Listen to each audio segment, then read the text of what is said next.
Guys welcome back to my channel dear pharma square. So guys, इस वीडियो में हम लोग पढ़ेंगे टर्मिनोलॉजी। सबसे पहले हम लोग पढ़ते हैं टेक्नोलॉजी ट्रांसफ़र बेसिकली होता क्या है। इसकी मैं बस शॉर्ट समरी दे देती हूँ। टेक्नोलॉजी ट्रांसफ़र क्या होता है? अपनी टेक्नोलॉजी को दूसरे के पास ट्रांसफ़र करना ताकि उस टेक्नोलॉजी में और ज़्यादा चेंजेस आ सके और ज़्यादा एडिशनल क्वालिफिकेशन आ सके। ठीक है, सिंपल से टर्म्स में टेक्नोलॉजी को ट्रांसफ़र करना। ठीक है, अब यहाँ पे हम लोग पढ़ेंगे टर्मिनोलॉजी। मतलब WHO ने जो अपनी गाइडलाइंस दी थी उसमें बहुत सारी टर्म्स उसने दी थी। WHO ने एक्सेप्टेंस क्राइटेरिया, कमीशनिंग, ये सब कुछ। तो बेसिकली हमने यहाँ पे उसकी डेफिनेशन ही पढ़नी है। ठीक है, अभी तो बहुत सारी डेफिनेशन है, इससे भी ज़्यादा डेफिनेशन होती हैं ये वाली जो मैं आपको दिखा रही हूँ। एक मिनट। हाँ, तो ये सारी सारी डेफिनेशंस हैं। मैंने यहाँ पे टिक कर रखा है जो डेफिनेशन हमने मेनली पढ़नी है। ऐसे तो बहुत सारी डेफिनेशन है लेकिन हमें पढ़नी है सिर्फ थोड़ी सी डेफिनेशन, इनको मैंने टिक कर रखी है। तो टर्मिनोलॉजी में क्या है, WHO ने अपनी गाइडलाइंस में बहुत सारी हमें डेफिनेशन दे रखी हैं जिसका अलग अलग पर्सपेक्टिव है, अलग अलग मीनिंग है। तो यहाँ पे हम लोग पढ़ेंगे थोड़ी सी गाइडलाइंस, थोड़ी सी टेक्नोलॉजी। तो सबसे पहले उसमें आता है हमारा एक्सेप्टेंस क्राइटेरिया। एक्सेप्टेंस क्राइटेरिया मतलब ये वो वाली टर्म्स होती हैं जिसमें किसी भी रिज़ल्ट को एक्सेप्ट किया जाता है। एक्सेप्ट किया जाता है मतलब कि उस प्रोसेस में प्रॉपर काम होना चाहिए, GMP को फॉलो करनी चाहिए, वो क्वालिटी रिस्क मैनेजमेंट को फॉलो करनी चाहिए। ठीक है, उसमें कोई भी एरर नहीं होना चाहिए, प्रॉपर उसके डॉक्यूमेंट होने चाहिए, तभी वो चीज़ प्रॉपरली एक्सेप्ट की जाएगी। ठीक है, तो ये होता है एक्सेप्टेंस क्राइटेरिया। मतलब किसी भी चीज़ को एक्सेप्ट करने के लिए टर्म्स एंड कंडीशन होती है ना, terms and condition to accept any process, it is called acceptance criteria. ठीक है, अब क्या आता है हमारा API, active pharmaceutical ingredients. Simply इसका मतलब ये होता है कि जो हमारा ड्रग होता है उसके साथ हमारे एक्सिपिएंट्स भी होते हैं। एक्सिपिएंट्स मतलब केमिकल्स जो ड्रग को प्रोटेक्ट करके रखते हैं। और API क्या होता है? एक्टिव फार्मास्यूटिकल इंग्रेडिएंट, जो मेनली ड्रग का एक्शन दिखाता है। तो वही यहाँ पे लिखा हुआ है, दी सब्सटेंस प्रोवाइड फार्माकोलॉजिकल एक्टिविटी। ये वो वाली चीज़ होती हैं जो फार्माकोलॉजिकल एक्टिविटी दिखाती हैं ड्रग की। ठीक है, वही यहाँ पर हमें देखना है। और other effect such as diagnosis, mitigation, cure, treatment, ये सब कुछ दिखाती हैं बॉडी के ऊपर। तो आप लोगों को बहुत बेसिक चीज़ें पता ही होगा। फिर हम पढ़ेंगे, यहाँ पे मैंने बहुत इंपॉर्टेंट चीज़ें टिक कर रखी हैं। बेकार चीज़ें हम नहीं पढ़ेंगे क्योंकि वो काम भी नहीं आएंगी। फिर क्या हमारा चेंज कंट्रोल। चेंज कंट्रोल क्या होता है? ये जब भी हम कोई सिस्टम बनाते हैं, बनने के बाद जो उसमें चेंजेस करे जाते हैं वो होता है हमारे चेंज। ठीक है, अब चेंज को कंट्रोल करना मतलब कि क्वालिफाइड जो रिप्रेजेंटेटिव होता है वो उन सारे चेंजेस को देखता है। मतलब प्रोसेस बन गया, उसके बाद जो उसमें चेंजेस हुए उसका प्रॉपर डॉक्यूमेंट होता है। उस डॉक्यूमेंट को एक रिप्रेजेंटेटिव प्रॉपर देखता है ताकि वो पता लगा सके कि हाँ वो प्रोडक्ट पूरा का पूरा वैलिडेटेड स्टेट में है। ठीक है, इसको बोलते हैं हम चेंज कंट्रोल। इसके ऊपर एक अलग से वीडियो बनाएंगे हम लोग, आप लोग टच में ज़रूर रहिएगा। फिर आता है हमारा कमीशनिंग। कमीशनिंग बेसिकली होता क्या है? ये एक प्रोसेस होता है। किसी भी प्रोडक्ट के आने के बाद घर में फ्रिज आती है, हम लोग क्या करते हैं उसको प्रॉपर एडजस्ट करते हैं। ठीक है, उसके लिए जगह बनाते हैं, सेटअप करते हैं उसे। तो कमीशनिंग भी वही होती है, प्रोसेस ऑफ सेटिंग, एडजस्ट और टेस्ट। अब फार्मास्यूटिकल की बात है तो टेस्ट भी करेंगे ना, टेस्ट करना प्रोडक्ट को ताकि हम श्योर कर सकें कि हाँ ये सारी की सारी रिक्वायरमेंट को फुलफ़िल कर रही है और इसमें कोई सी भी मिस्टेक नहीं है। ठीक है, जो मेंशन किया गया है उसी के अकॉर्डिंग सारी की सारी चीज़ों को फॉलो कर रही है ये सेटअप करने में, प्रॉपर सेटअप हो रहा है वो। फिर हम लोग पढ़ेंगे अब क्या है हमारी क्वालिफ़िकेशन। मतलब कि जो हमारा डिज़ाइन है, मतलब कि जो हमने, ये हमें वो शो करता है कि जो हमारा प्रीमिसेस है, मतलब जो हमारी जगह है, यूटिलिटीज़ हैं, सपोर्ट सिस्टम है, इक्विपमेंट्स हैं, वो सारा का सारा GMP को फॉलो कर रहा है, गुड मैन्युफैक्चरिंग प्रोसेस को फॉलो कर रहा है। तो हमें इसका डॉक्यूमेंटेड एविडेंस होता है, मतलब पूरा रिटन फॉर्म होता है कि इस डॉक्यूमेंट में सब कुछ लिखा होता है कि प्रीमिसेस इस जगह पे बनी है, एम्प्लॉयज़ ये सारे हैं उसमें, और ये सपोर्ट सिस्टम यूज़ किया गया है, हमने इस इक्विपमेंट को यूज़ किया है। तो वो डिज़ाइन क्वालिफिकेशन में आता है कि ये GMP को फॉलो कर रहा है। फिर हम पढ़ेंगे drug master file. Drug master file में क्या होता है, ये पूरी की पूरी इंफॉर्मेशन होती है ड्रग के ऊपर कि हमारा ड्रग, इसमें क्या होता है हमारा, it elaborate information related to particular facility, process, product submitted to medicine regulatory authority propose for incorporation.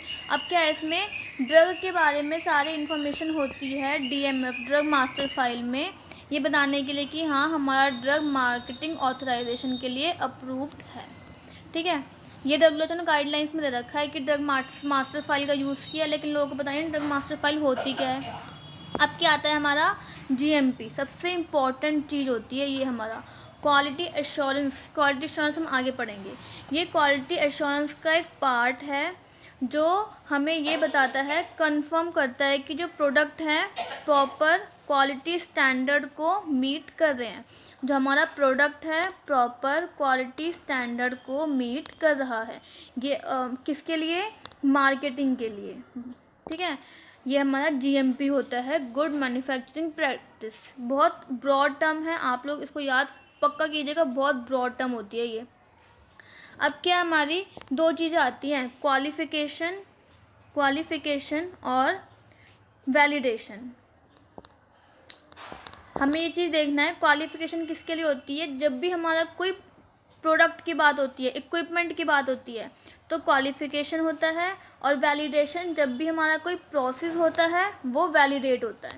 ठीक है, ये बहुत इंपॉर्टेंट सी बेसिक सी चीज़ है, बिल्कुल याद करना। ये किसी भी इक्विपमेंट की बात होगी तो वो क्वालिफाई होता है, और हमेशा प्रोसेस क्या होता है हमारा, वैलिडेट। दोनों का मतलब ही टेस्टिंग होता है, लेकिन इक्विपमेंट को हमेशा क्वालिफाई किया जाता है, प्रोसेस को हमेशा वैलिडेट किया जाता है। तो यही है हमारा क्वालिफिकेशन। 3 टाइप का होता है, इंस्टॉलेशन, ऑपरेशनल और परफॉर्मेंस।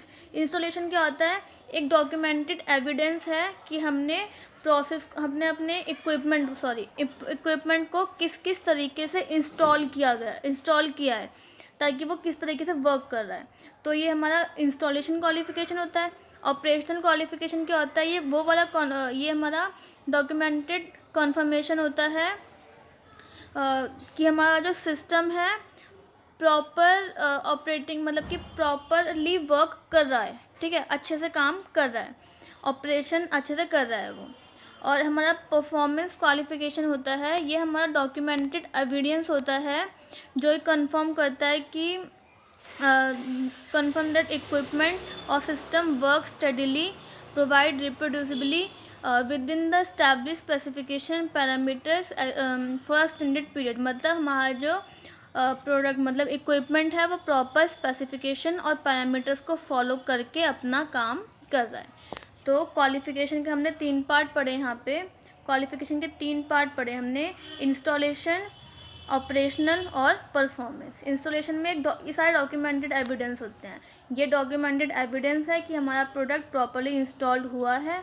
ऑपरेशनल क्या होता है कि हमारा it is documented confirmation that the system as anticipated through operational range. हमारा सिस्टम प्रॉपर ऑपरेशन से ऑपरेशन हुआ, मतलब कि ऑपरेशन से परफॉर्म हुआ है। और परफॉर्मेंस में क्या है, हमारा जो डॉक्यूमेंटेड एविडेंस होता है ये कि हमारा सिस्टम प्रॉपरली वर्क कर रहा है, परफॉर्म कर रहा है। ठीक है, वैलिडेशन का मैंने आपको बताया ही था, वैलिडेशन हमेशा प्रोसेस का होता है। तो वैलिडेशन एक डॉक्यूमेंटेड एविडेंस है कि हमारा जो प्रोसेस है वो प्रॉपर क्वालिटी एश्योरेंस को मीट कर रहा है। A high amount of assurance that procedure will regularly result in product that fulfill the predetermined specification and quality aspects। जो हमारा प्रोसेस है वो ऐसा प्रोडक्ट बना रहा है जो प्रॉपर क्वालिटी को मीट कर रहा है। सब क्वालिटी पे डिपेंड करता है, बस क्वालिफिकेशन हमारा प्रोडक्ट के लिए होता है, मतलब कि इक्विपमेंट के लिए होता है, और वैलिडेशन प्रोसेस के लिए होता है। ये सिंपल डेफिनेशन है, आप लोग एक बार समझ लो ना, फिर अपने आप लिख लेना, बस आपको पॉइंट याद करने पड़ेंगे उसके। फिर हमारा क्या आता है, क्वालिफिकेशन ये भी एक डॉक्यूमेंटेड एविडेंस है कि हमारा प्रोडक्ट प्रॉपरली परफॉर्म हुआ है, इंस्टॉल हुआ है और ऑपरेशनल है वो। ठीक है, तो वही चीज़ यहाँ पे लिखी होगी, it is verifying documented procedure that any premises, system and equipment are installed properly, work properly and give desirable outcomes। ठीक है, इंस्टॉल ढंग से हुआ है, वर्क प्रॉपर कर रहा है और डिज़ायर आउटकम हमें दे रहा है। फिर हमारा क्या आता है QA QC, क्वालिटी कंट्रोल पर पढ़ेंगे हम। कोई भी प्रोडक्ट बनाने के लिए जो उसकी क्वालिटी टेस्टिंग की जाती है वो आता है हमारा क्वालिटी कंट्रोल। क्वालिटी टेस्ट करने के बाद जो हायर अथॉरिटीज़ उसको फिर से चेक करती हैं उसको होता है क्वालिटी एश्योर। क्वालिटी कंट्रोल मतलब क्वालिटी को टेस्ट करना, क्वालिटी एश्योर मतलब सेकंड स्टेप जो क्वालिटी को प्रॉपर एश्योर करता है कि हाँ हमारा प्रोडक्ट बिल्कुल अच्छी क्वालिटी का है। तो क्वालिटी कंट्रोल में वो वाले सारे स्टेप आते हैं जो कंफर्म करते हैं कि हाँ हमारा स्टार्टिंग मतलब कि स्टार्टिंग मटेरियल, बीच का मटेरियल और पैकेजिंग मटेरियल और फिनिश प्रोडक्ट प्रॉपर, ये हमारा established for identity strength purity and feature, proper strength का है और प्रॉपर फीचर का है। ठीक है, ये हमारा क्वालिटी कंट्रोल। क्वालिटी एश्योरेंस जो मैंने बताया ये ब्रॉड टर्म होती है जो प्रॉपर मतलब कि क्वालिटी प्रोडक्ट की क्वालिटी के लिए ही होती है। इसका मेन एम क्या होता है, to confirm quality of pharmaceutical product as design proposed use. Drug का प्रॉपर क्वालिटी को मेज़र करना, इसका काम होता है क्वालिटी कंट्रोल का टेस्ट करना, इसका काम होता है मेज़र करना।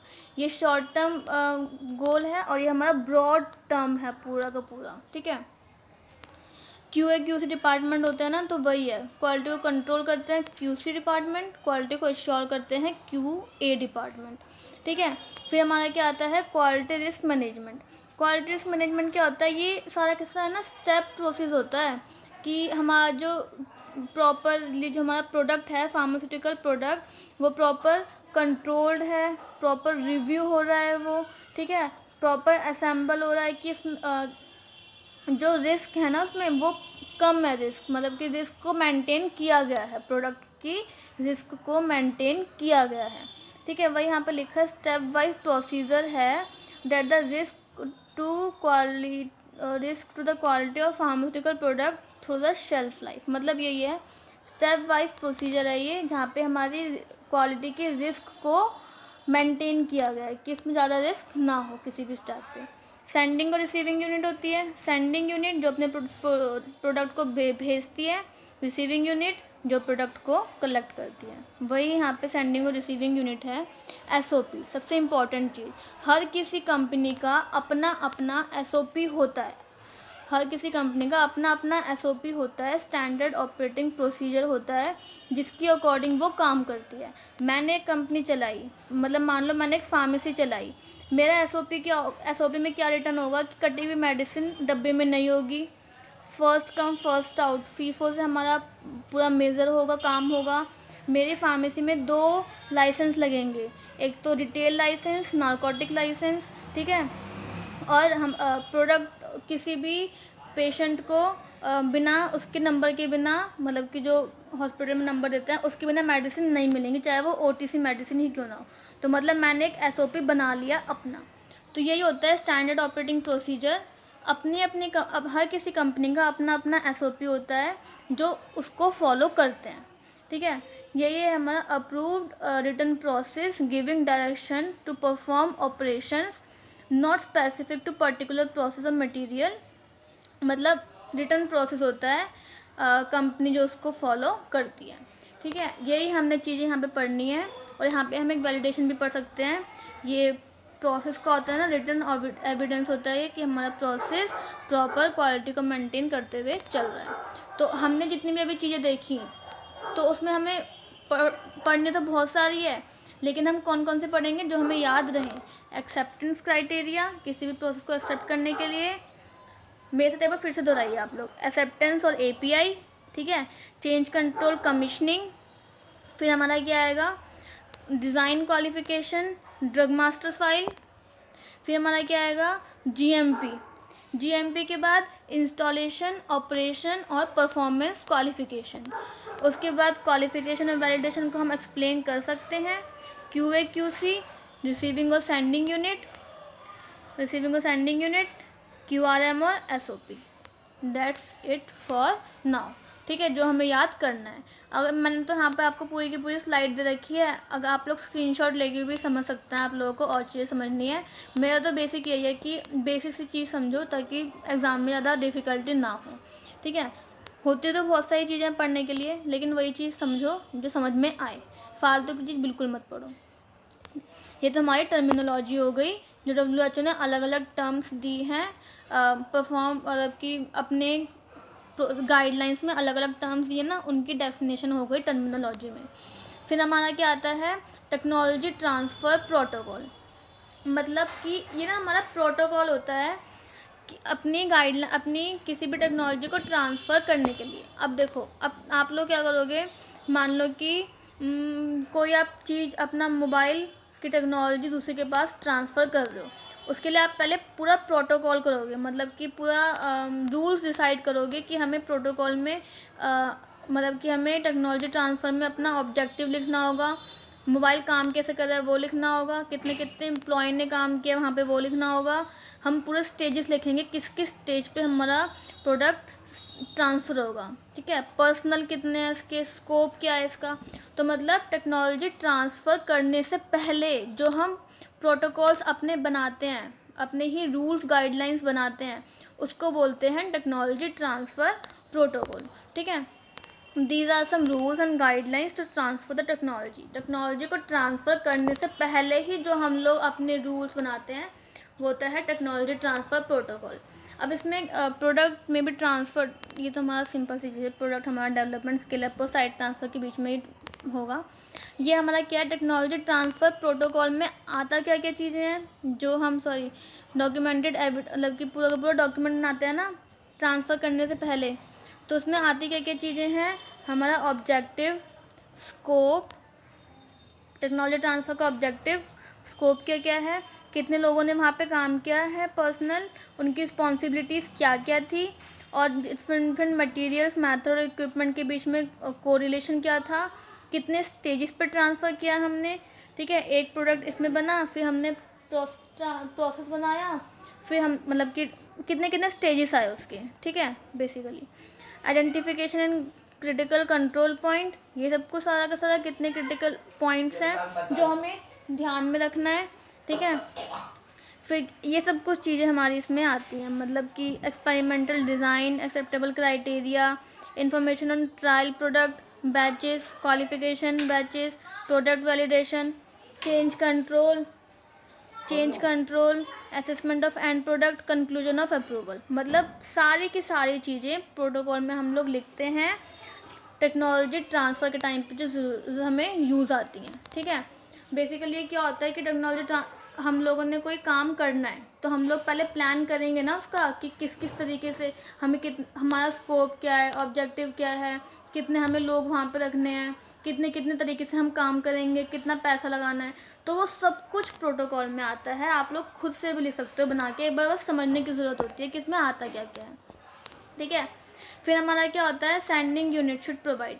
सेंडिंग यूनिट और को रिसीविंग यूनिट पे सामान पहुँचाती है ना, तो ये तो बेसिक से टर्म है, जो आपको अगर नहीं पढ़ना तो मत पढ़िए, बेसिक इन्फॉर्मेशन के लिए ये, कि सेंडिंग यूनिट रिसीविंग यूनिट को क्या क्या प्रोवाइड करवाती है।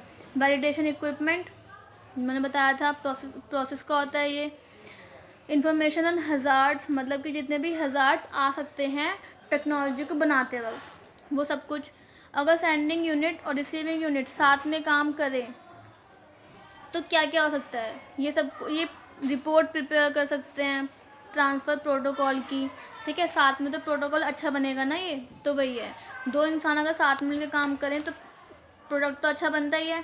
तो अगर प्रोटोकॉल के लिए भी, मतलब प्लानिंग के लिए भी पहले से साथ में काम करेंगे तो प्लानिंग अच्छी ही बनेगी, ऑफ कोर्स ही बात है।